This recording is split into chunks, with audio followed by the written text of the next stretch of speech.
Allah yang sangat indah pada surat Al-Baqarah. Yang tadi kita dengarkan begitu indah lantunan ayat yang dibacakan. Maka arti dari ayat tersebut ketika menjadi kaidah yang kedua, yaitu adalah bisa jadi kamu membenci sesuatu, padahal itu adalah baik untukmu, dan bisa jadi kamu mencintai sesuatu padahal itu adalah burukmu. Allah tahu apa yang tak diketahui oleh manusia. Disinilah kita akhirnya memahami bahwasanya Quran ketika membidik kehidupan manusia yang diperhatikan bukan hanya ibadah, bukan hanya rukuk kita, bukan hanya sujud kita. Tetapi salah satu yang sangat Quran itu concern untuk menilik kehidupan manusia, yaitu adalah bagaimana setiap kehidupan kita selalu diperhatikan. Aturan dan petunjuk di dalam pola makan dan pola pikir. Karena kita paham, pola makan dan pola pikir itu mempengaruhi kesehatan kita dan mempengaruhi kualitas kehidupan kita. Makanya kita dapatkan Quran bicara tentang konsep makanan. Kenapa Quran harus berbicara tentang makanan manusia dan konsumsi manusia? Karena pola makan itu mempengaruhi amal kita. Islam itu dan Al-Quran juga berbicara tentang pola pikir. Kenapa di dalam Islam itu ada pola pikir? Kita diperintahkan untuk berbaik sangka dan lain sebagainya.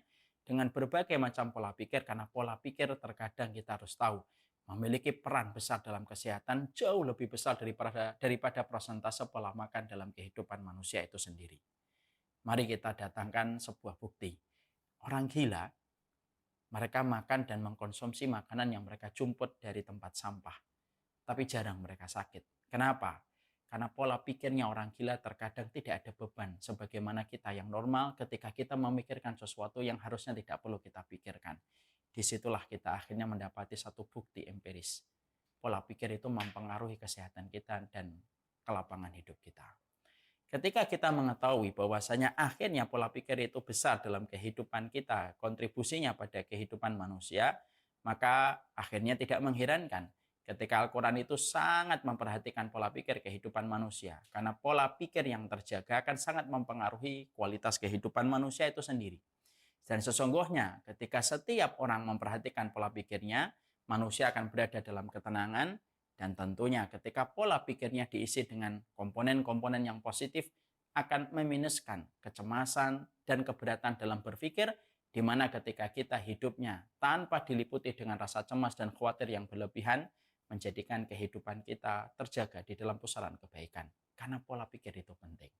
Disitulah ketika kita membaca surat Al-Baqarah yang menjadi kaidah yang kedua, ini berkaitan tentang pola pikir, supaya pola pikir kita itu selalu memandang yang baik dari apa yang terkadang kita jumpai yang secara kasat mata terkadang itu adalah buruk. Kaidah ini di dalam surat Al-Baqarah ini mengatur semua urusan agama, urusan dunia, urusan fisik dan urusan kejiwaan. Karena sesungguhnya siapapun akan baik agamanya, akan baik dunianya, akan baik fisiknya dan kesehatannya, dan akan baik kejiwaannya. Kalau dia mampu merealisasikan apa yang terkandung pada ayat ini menjadi kaidah yang dia lakukan dan dia realisasikan dalam kehidupan. Bahwasanya apapun yang dia tampaknya melihatnya buruk, bisa jadi di situ ada kebaikan. Dan bisa jadi ada kebaikan yang dia pandang itu baik, bisa jadi di situ ada keburukan. Dan di situ kita akannya memahami bahwasanya ketika manusia mengamalkan ayat ini pada kehidupan, dia akan mampu selalu tersenyum pada kehidupannya. Karena dia tahu, apapun yang tampaknya buruk yang hari ini hadir pada teras kehidupannya, sejatinya bisa jadi itu ada pelangi yang akan muncul dalam kehidupannya, sebagaimana Allah sudah mengabarkan itu pada ayat yang tadi kita baca. Apa yang buruk, sejatinya terkadang di situ ada banyak kebaikan. Disitulah akhirnya kita mengetahui bahwasanya optimisme itu merupakan energi besar dalam kehidupan. Tidak setiap orang itu bisa mendapatkan rasa optimis dalam kehidupan mereka. Dan optimis yang luar biasa adalah optimis yang dibangun atas keimanan terhadap firman yang disampaikan oleh Allah. Kalau orang sudah optimis dengan perkataan Khalik, itu jauh melebihi dari optimis yang dibangun manusia ketika dia hanya mendengarkan perkataan makhluk. Dan sesungguhnya perkataan Allah dalam surat Al-Baqarah, bahwasanya apa yang buruk bagimu ketika kamu memandangnya bisa jadi akan jadi satu kebaikan, pada dasarnya itu adalah optimisme. Sebuah energi besar yang dibangun atas kekuatan perkataan ilahi yang bisa melebarkan kehidupan kita menuju pada kebaikan. Optimisme dalam kehidupan itu berbanding lurus dengan proses kita ketika memahami takdir, bahwasanya takdir itu semuanya bermuara pada kebaikan. Inilah yang menjadikan akhirnya kita mengerti, akhirnya kita paham. Yang kita pahami itu adalah bagaimana kita memiliki optimisme dalam kehidupan kita ketika kita paham pola pikir menyebabkan kualitas hidup. Pola pikir yang baik menyebabkan dan menyumbangkan energi positif dalam kehidupan manusia. Maka sesungguhnya energi positif dalam kehidupan manusia itu berbanding lurus dengan cara kita memahami takdir atas apapun yang terjadi pada kehidupan kita. Orang tidak akan pernah optimis dalam hidupnya kalau dia tidak memahami takdir dengan benar. Orang tidak akan pernah mampu untuk tersenyum yang ada di wajahnya dengan manis kalau dia tidak memahami ketetapan takdir yang Allah berikan pada hidupnya. Maka disinilah ketika setiap orang dari berbagai macam latar belakang selalu berkata hari ini indah dan hari ini indah. Mereka tidak mengetahui sesungguhnya kekuatan kita melihat hari yang indah itu dimulai dari sesuatu yang sederhana. Pastikan bahwasanya takdir yang terjadi dalam kehidupan kita selalu tidak ada yang salah. Yang salah adalah cara kita memandang takdir ketika kita buruk memandang Allah. Makanya ayat ini memberikan kepada kita sebuah kacamata yang sangat bening untuk melihat setiap masalah yang kita jumpai. Bisa jadi ada sesuatu yang meneteskan air mata. Bisa jadi ada sesuatu yang membuat kita bersedih. Bisa jadi ada sesuatu yang membuat kita terhentak dan terkaget mendapatkan peristiwa itu, tapi ternyata di balik ada derasnya badai, di balik derasnya setiap hujan, ternyata ada sesuatu yang manis yang menunggu. Salah satunya adalah pelangi yang terkadang munculnya setelah ada hujan yang deras yang datang. Inilah yang menjadikan akhirnya para ulama itu tak salah ketika mereka mengatakan ada dua kaidah ketika kita ingin menimbulkan dan menumbuhkan optimisme dalam kehidupan hati kita ketika beriman kepada Allah. Yang pertama, pastikan bahwasanya takdir Allah kepada manusia itu tak ada yang bersifat mendolimi manusia. Tidak ada yang bersifat mendolimi manusia. Dalam salah satu hadis yang sahih, riwayat Bukhari, Rasulullah SAW pernah menjumpai di antara kerumunan tawanan ada seorang wanita yang cemas mencari anaknya. Ketika ketemu dengan anaknya, maka wanita itu senang sekali, tergambar dan terpancar dari pancaran matanya. Dia senang ketika menemukan kembali sang anak. Didekap, disusui. Rasulullah kemudian bertanya kepada para sahabat yang saat itu melihat yang sama dengan apa yang dilihat oleh Rasulullah. Tahukah kalian, cintanya Allah kepada manusia lebih besar daripada cintanya wanita ini kepada ibunya. Kita paham seorang ibu. Ibu itu memiliki hati yang selalu lebih besar daripada perbuatan yang dilakukan oleh sang anak. Kalaulah kita sering kagum bagaimana kekuatan ibu ketika melindungi, menyayangi, mengasihi anaknya. Bagaimana kita melihat Allah ketika menyayangi hambanya. Makanya takdir Allah yang pertama, siapapun hari ini, ketika mereka mendapati sesuatu yang tidak sesuai dengan ekspektasi, tidak sesuai dengan planning, tidak sesuai dengan harapan dan keinginan yang dia miliki, dan ternyata yang datang dalam teras kehidupannya sesuatu yang tampaknya buruk yang sebenarnya dia ingkari dan dia ingin tinggalkan. Siapapun yang mendapatkan itu. Pertama kaidahnya, Allah itu tidak pernah zalim kepada manusia. Kalau saya, antum, mengatakan bahwasanya Allah itu zalim, yang salah bukan Allah yang zalim.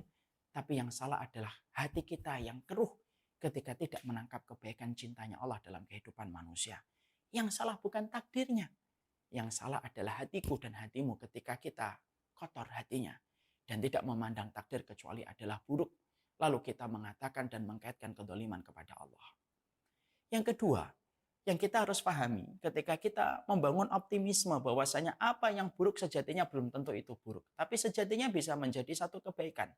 Yaitu ketika yang kedua kita memahami takdir. Bahwasanya takdir Allah itu datang dari ilmunya Allah yang tiada tepi. Takdir Allah itu datang dari hikmahnya Allah yang tiada ujung. Takdirnya Allah itu datang dari sifat rahmanya Allah yang tiada berfinish. Kalaulah setiap takdir Allah diputuskan oleh zat yang maha ilmu, zat yang maha rahmat, zat yang maha bijaksana, maka sesungguhnya pasti itu baik.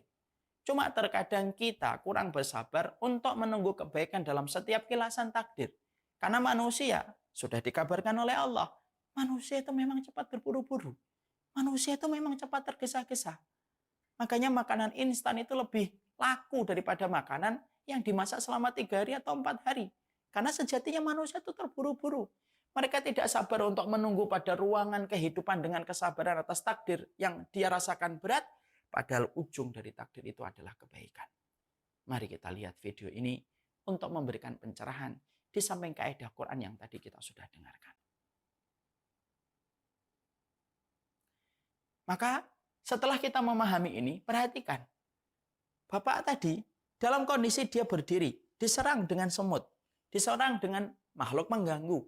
Dia mundur beberapa langkah dari tempat yang pertama, yang dia merasa dia telah diganggu, tapi ternyata ketika dia mundur beberapa langkah, justru mundurnya dia dari tempat yang pertama menjadi sebab keselamatan dia. Ketika mobil yang menabrak tepi jalan, itu tidak menabrak dia, disebabkan karena dia ada semut pengganggunya. Masalah itulah yang kita jumpai. Terkadang ada banyak takdir yang kita anggap sebagai pengganggu. Terkadang banyak takdir yang kita anggap sebagai beban, tapi justru ujung dari pengganggu dan beban itu memberikan keselamatan dalam kehidupan kita. Makanya kemudian kita akhirnya mendapati, wallahi, kalaupun siapapun hari ini, anaknya, dirinya, bapaknya, ibunya, orang-orang yang dia cintai, circle-circle yang dia kasihi, kok tiba-tiba mendapatkan sesuatu yang tidak pernah dia bayangkan. Tidak sesuai dengan ekspektasi, meleset dari rencana dan planning yang telah dibuat secara rinci dan detail. Sesungguhnya kita paham. Bisa jadi hari ini engkau memandangnya buruk, tapi bisa jadi ada kebaikan di masa mendatang. Bukankah kita melihat analogi yang sederhana? Perhatikan makanan. Berapa banyak makanan yang disukai oleh lidah kita, tapi ujung dari makanan itu akan berakibat buruk ketika kita tua. Berapa banyak makanan jeroan, santan, kita seneng. Saya juga. Tapi ternyata kalau kita perhatikan mengkonsumsinya terus-menerus walaupun lidah kita menyenanginya, ujungnya tidak baik untuk kesehatan kita di masa tua. Tapi berapa banyak makanan-makanan yang sejatinya kadang-kadang pahit, ada madu pahit, ada batu soda, ada olahraga, dan lain sebagainya. Ternyata kadang-kadang tidak disukai oleh hati kita ketika kita harus mengkonsumsi semua itu. Tapi ujung dari makanan-makanan sehat itu berujung manis pada kesehatan kita di masa tua. Itu analogi. Berapa banyak yang manis tapi ujungnya adalah keburukan, dan bisa jadi sebaliknya, bisa jadi yang tampaknya pahit tapi berujung kepada sesuatu yang manis. Persis dengan Bapak tadi. Bapak tadi dikirimkan semut yang sifatnya mengganggu, tapi justru dengan semut itu justru menyelamatkan ia dari berbagai macam kerusakan-kerusakan dan berbagai macam kehancuran. Disebabkan apa? Banyak sesuatu yang kita anggap beban tapi sejatinya adalah meringankan kita. Makanya kita lihat, bukankah Rasulullah SAW, beliau terusir dari kota Madinah. Kalau kita pikir, terusir dengan kota Madinah, terusir dari kota Mekah menuju ke kota Madinah itu identik dengan kekalahan. Tapi apakah Rasulullah merasa kalah ketika beliau pergi ke kota Madinah? Terusir dari kota kelahiran yang paling beliau cintai? Ketika beliau tahu bahwasanya kota Mekah itu adalah kota yang harusnya paling berat itu adalah Rasulullah. Karena kota itu dibangun oleh Ibrahim dan Ibrahim itu adalah kakeknya Rasulullah. Tapi ternyata ketika para sahabat itu keluar dari kota Mekah, pindah ke kota Madinah, justru kota Madinah manis ujungnya, yang memberikan kekuatan besar dan menggebuk kekuatan musyrikun yang di kota Mekah. Sampai kota Mekah itu akhirnya takluk oleh Rasulullah tanpa peperangan, disebabkan manisnya sesuatu yang difahami secara iman oleh Rasulullah dan para sahabat. Terusirnya dari kota Mekah berujung kepada kemenangan. Coba kalau Rasulullah masih bertahan di kota Mekah, mungkin kita tidak akan pernah mengenal kota Madinah, dan mungkin saja tidak ada Masjid Nabawi yang dibangun oleh Rasulullah ketika Nabi masih di kota Mekah. Disitulah kita paham, yang tampaknya terusir belum tentu sejatinya itu adalah kalah. Bukankah kita melihat bagaimana ibunda Nabi Musa? Ibunda Nabi Musa disuruh menghanyutkan anaknya di atas sungai Nil. Apa yang lebih buruk bagi seorang ibu ketika harus menghanyutkan anaknya di atas sungai Nil? Tapi ternyata apa yang dia tampaknya lihat itu buruk, berat, sulit, sukar ketika harus menghanyutkan Musa di atas sungai Nil. Apa ujung dari apa yang dilakukan oleh ibunda Musa? Ujungnya manis. Allah jadikan ibunda Musa balik ke istana. Allah jadikan Musa menyusu kepada ibunya. Sudah begitu diberikan oleh Asia itu adalah gaji. Dan akhirnya dia bisa bertemu Musa dalam kondisi hidup. Dan itu jauh lebih baik daripada dia mempertahankan Musa di rumah yang berakibat bisa dipenggal Musa kecil dalam kondisi hidup-hidup kalau dia tidak mengalirkan Musa di atas sungai Nil. Di situ kita jumpai. Memang terkadang ada sesuatu yang berat nguji kita. Tapi sejatinya di balik sesuatu yang berat itu ada kebaikan-kebaikan yang Allah akan berikan pada kehidupan kita. Bukankah Yusuf dilemparkan di sumur tua, jadi budak di penjara. Ujungnya menjadi Perdana Menteri dan membuat bangga Yakub menjadi bapaknya. Bukankah Ummu Salamah ketika dia menangis mendapati sang suami meninggal dunia, sampai beliau berdoa Allahumma menteri dan membuat bangga Yakub menjadi bapaknya. Bukankah Ummu Salamah ketika dia menangis mendapati sang suami meninggal dunia, sampai beliau berdoa Allahumma ajurni fi musibati wa akhlif li khairan minha. Ya Allah, kasih aku pahala atas musibah yang aku dapatkan dan berilah aku pengganti yang lebih baik. Orang berkata, siapa yang lebih baik daripada Abu Salamah? Lembut orangnya, tawadhu orangnya, begitu baik dalam sosialisasi dan kemudian interaksi. Tapi ternyata Allah memiliki rencana yang jauh dari apa yang dilihat oleh Ummu Salamah. Yang mengetuk pintu rumahnya Ummu Salamah adalah Rasulullah dan menjadikan Ummu Salamah menjadi istrinya. Disinilah kita akhirnya mendapati ternyata Allah memperlihatkan dalam panggung kehidupan kita. Bisa jadi kita menemukan sesuatu yang buruk, yang kita pandang dengan kasat mata kita.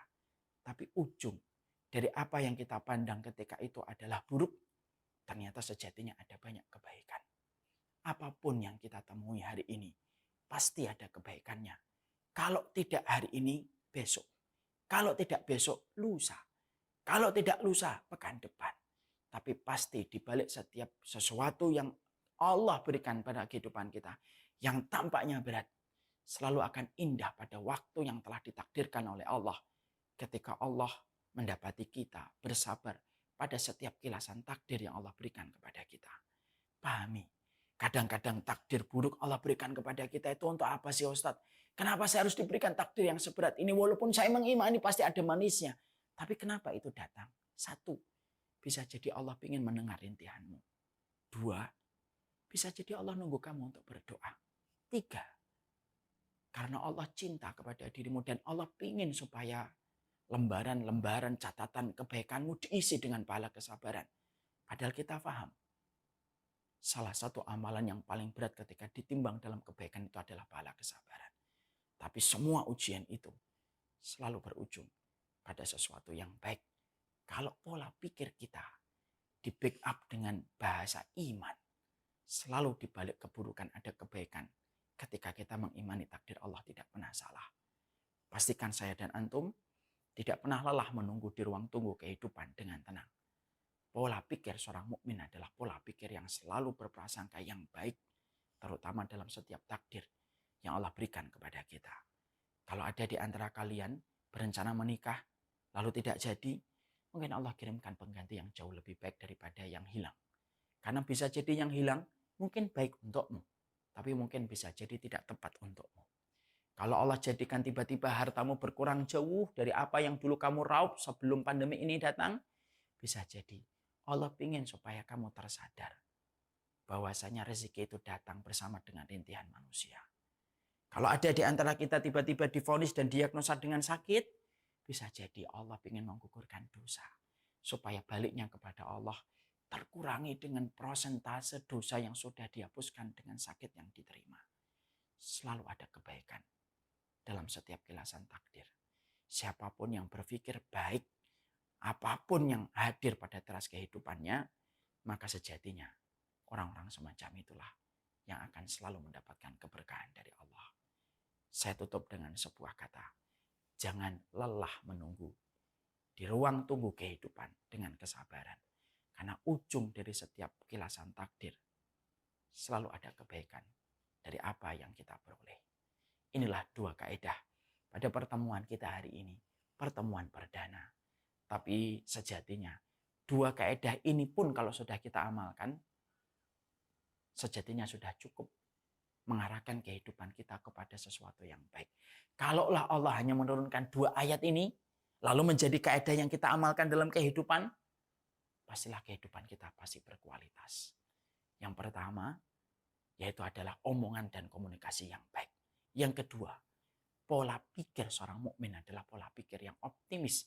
Dan optimis tidak akan pernah terjadi kecuali mengimani takdir persis dengan apa yang Allah sampaikan dalam surat Al-Baqarah 216.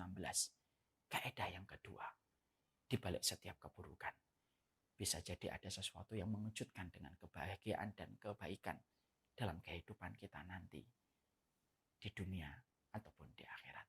Wassallallahu ala nabiyyina Muhammad. Inilah pertemuan yang perdana. Masih ada 48 kaidah kembali yang harus kita kaji bersama-sama. Terus terang ini kitab luar biasa kalau kita pahami dan kita lilit dalam kehidupan. Semoga yang menyampaikan adalah orang yang paling pertama kali mengambil setiap kaidah itu untuk merubah kompas kita menuju kepada ilahi dan tatanan-tatanan langit yang Allah inginkan dan Allah ridhai. Sallallahu ala nabiyina Muhammad walhamdulillahi rabbil alamin.